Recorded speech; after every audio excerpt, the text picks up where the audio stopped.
as Oklahoma City falls again. So how does this, Chuck, what's the theory? I mean, here you got this big three, and they're all scoring at least 20 a night, and your defensive numbers are top of the line.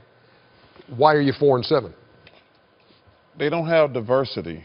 Like, those three guys, they all score, but they can't say, well, you know what, I'm not getting shots, I'm going to play defense, I'm going to rebound, things like that. They just take their turns.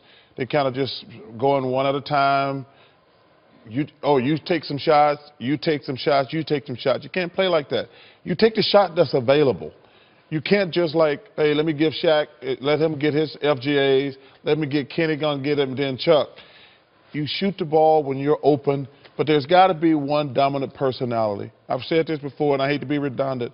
I told you, when I got traded to Phoenix, Dan Martin's a hell of a player, him and Kevin Johnson. But this guy said to me, it's just been Kevin's and Dan's team. I said, well, till Chuck walked through the door, and Russell is the MVP. He's the best player. Those other guys got to follow.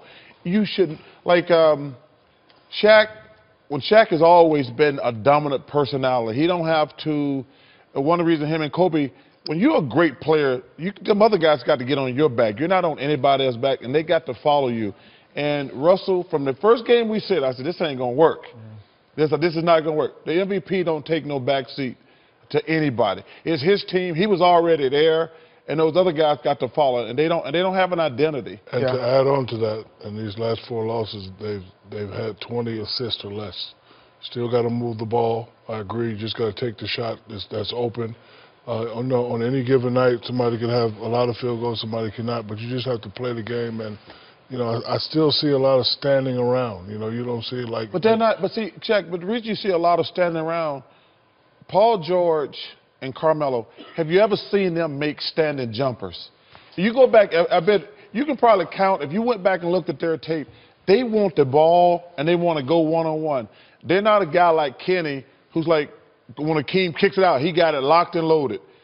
They want the ball to make their move, to get in the rhythm. Yeah, but when I look at the great teams like Golden State and San Antonio, they have movement. Like, it's not just get the ball and hold. They got movement. Guys can get easy baskets. But Clay and Kevin Durant can wait on it and be locked and loaded. I will agree with Chuck. But they also get easy baskets. They get easy baskets. Yes. And this is where I was going to go, Shaq.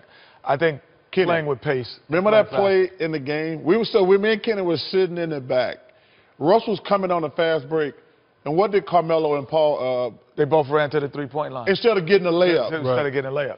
And to me, which might sound the craziest of all, I think they have to take quicker shots.